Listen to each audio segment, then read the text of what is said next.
சுசீந்திரம் தானுமாலய சுவாமி கோவிலில் பூஜைகளுக்கு வசூலிக்கப்பட்ட பணத்தில் முறைகேடு செய்ததாக கோவில் கணக்கர் பணியிடை நீக்கம் செய்யப்பட்டுள்ளார்.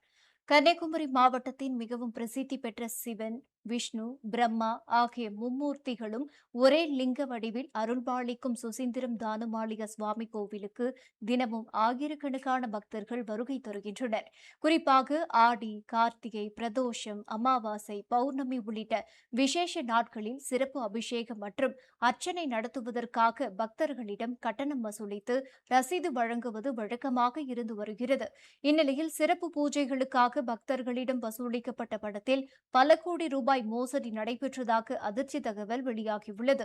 சுசீந்திரம் கோவிலில் 18 ஆண்டுகளுக்கும் மேலாக கணக்கராக வேலை செய்து வந்த கண்ணன் சிறப்பு பூஜைகளுக்காக வசூலிக்கப்பட்ட தொகையை முழுமையாக கோவில் கணக்கில் வரவு வைக்காமல் முறைகேட்டில் ஈடுபட்டதாக தெரிய வந்துள்ளது.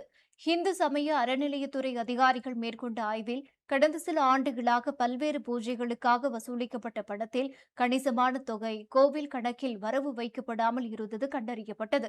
குறிப்பாக 1500 ரூபாய், 1700 ரூபாய், 3200 ரூபாய், 5000 ரூபாய் மற்றும் 8000 ரூபாய் கட்டணத்தில் நடத்தப்படும் சிறப்பு பூஜைகளில் வசூலான பணத்தை பகுதியளவு மட்டுமே கணக்கில் பதிவு செய்து மீதமுள்ள தொகையை மோசடி செய்ததாக விசாரணையில் தெரியவந்துள்ளது.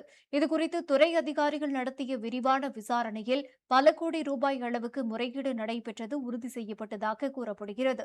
இதையடுத்து கணக்கர் கண்ணன் உடனடியாக பணியிடை நீக்கம் செய்யப்பட்டுள்ளார். முறைகேடு தொடர்பாக துறை ரீதியான விசாரணை தொடர்ந்து நடைபெற்று வருகிறது. பிரசித்தி பெற்ற சுசீந்திரம் தானுமாலய சுவாமி கோவிலில் பக்தர்களின் காணிக்கையிலும் பூஜை கட்டணத்திலும் முறைகேடு நடந்ததாக வெளியான தகவல் பக்தர்கள் மற்றும் பொதுமக்கள் மத்தியில் பெரும் அதிர்ச்சியை ஏற்படுத்தியுள்ளது. கோவில் நிர்வாகத்தில் வெளிப்படைத்தன்மையை உறுதி செய்ய வேண்டும் என்ற கோரிக்கையும் எழுந்து வருகிறது.